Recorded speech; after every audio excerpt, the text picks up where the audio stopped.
ओम नमः शिवाय। शिवजी सदा सहाय। ओम नमः शिवाय। गुरुजी सदा सहाय। 49वां अध्याय। शिव द्वारा कामदेव को जीवन दान। शिव विवाह के बाद में मांगा रति वरदान। कामदेव जीवित किया महादेव भगवान। ब्रह्मा जी बोले, नारद जी उस समय रति शंकर के पास आकर बोली, हे शंकर जी, आप तो श्री पार्वती के पति बन गए, किंतु मेरा पति तो आपने भस्म कर दिया।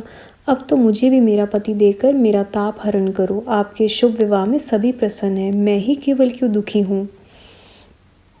इसलिए प्रार्थना है कि इस मंगलमय समय में मेरा पति जीवित करें, फिर श्री पार्वती जी के साथ विहार का आनंद लें।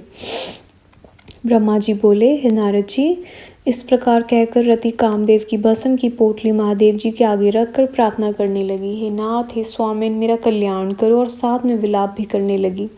तब तो रति का रुदन सुनकर सरस्वती आदि सभी देव नारियां रुदन करती हुई शिव से प्रार्थना करने लगी, हे दीनानाथ, अवश्य काम को जीवित करें, तभी तो आपका रति विहार को सुख मिलेगा। इतना सुनकर भगवान शंकर ने कृपा दृष्टि द्वारा ज्यों ही उस भस्म पोटली की ओर देखा तो उसी समय कामदेव जीवित होकर बाहर निकल आए। यह देखकर रति को परम आनंद की प्राप्ति हुई। कामदेव ने सदाशिव को प्रणाम किया। प्रसन्न होकर भगवान शंकर बोले, मैं तुम दोनों पर प्रसन्न हूँ, मन चाहा वर मांग लो। इतना सुनकर कामदेव बोला, हे भगवान, यदि आप प्रसन्न हैं तो पहले मेरे अपराध को क्षमा करें, फिर आपके भक्तों में मेरा प्रेम हो और आपके चरणों में मेरी भक्ति हो, बस यह वरदान दें। कामदेव के वचन सुनकर सदाशिव कहने लगे, हे कामदेव, मैं तुम पर प्रसन्न हूँ, तुम निर्भय विचरण करो और इस समय श्री विष्णु जी के पास बाहर जाकर बैठो।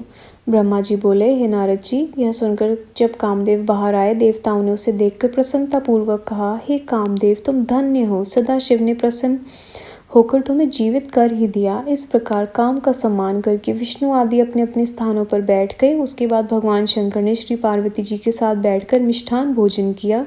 तब मैना एवं हिमाचल से आज्ञा पाकर सदाशिव वहाँ से जनवासे को गए। वहाँ ब्रह्मा विष्णु एवं ऋषि मुनियों को प्रणाम किया। 50वां अध्याय। बड़ा हार तथा शिव शयन। प्रीति सहित सब देवगण बुलवाए हिमवान, भोजन कर बड़हार के हुए प्रसन्न भगवान। ब्रह्मा जी बोले, हे नारद जी, हिमाचल ने अपना आंगन साफ कराया लिपवाया।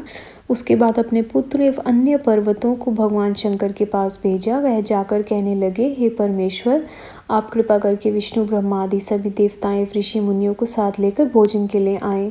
तब इस प्रकार की प्रार्थना सुनकर सभी देवताओं को साथ लेकर सदाशिव भोजन करने पधारे। तब हिमाचल ने आए हुए सभी देवताओं एवं भगवान शंकर का आदर सत्कार किया, भोजन के लिए बिठाया, नाना प्रकार के भोजन परोस कर सबसे भोजन करने के लिए प्रार्थना की। तब तो भगवान शंकर के साथ विष्णु आदि सभी देवता हंसी करते हुए भोजन करने लगे। उस समय इंद्र आदि लोकपालों की अलग पंक्ति थी। भृगु आदि ऋषिगणों ने भी अलग पंक्ति बना ली। ब्रह्मा विष्णु शंकर के पास बैठे हुए थे। हे नारद जी, सभी बारातियों ने तृप्ति के साथ भोजन किया, फिर आचमन आदि करके अपने अपने विश्राम स्थल पर चले गए। तब मैना की आज्ञा लेकर नगर की स्त्रियों ने वैसाख्य महोत्सव करने के लिए भगवान शंकर को ना जाने दिया। तब सदाशिव रत्न जटित सिंहासन पर बैठे और निवास भवन की ओर देखने लगे। वहां सैकड़ों रत्नों के दीपक जगमगा रहे थे एवं रत्न जटित तथा पात्र आदि स्थापित थे। रत्न जटित दर्पण थे, जगह जगह मणि मुक्ता आदि जटित होकर शोभा बढ़ा रहे थे। श्वेत चमर भी ढके हुए थे। कहीं ब्रह्मा लोक के नगर का दृश्य था, कहीं लोकपालों के नगर का, कहीं वैकुंठ लोक का, कहीं कैलाश की छटा थी, कहीं इंद्र लोक, कहीं शिव लोक था। चारों ओर देवताओं के दिव्य चित्र बने हुए थे। इस प्रकार के सुंदर भवन को देखकर भगवान शंकर वहां रत्न जटित पलंग पर सो गए। हे नारद जी, वह रात्रि इस प्रकार बीत गई। जब सुबह हुआ तब अनेकों प्रकार के बाजे बजने लगे। सारे देवता उठे। वे आनंदित होकर अपनी अपनी सवारियां सजाकर कैलाश चलने की तैयारी में लग गए। तब भगवान शंकर के पास श्री विष्णु जी ने धर्म को भेजा। धर्म जाकर सदाशिव से प्रार्थना करने लगा, हे महेश्वर दयालो, कृपा करके आप जनवासे में पधारें, देवतागण आपकी वाट देख रहे हैं। इतना सुनकर सदाशिव धर्म से कहने लगे, हे धर्मदेव, तुम जाओ, मैं अभी आ रहा हूँ।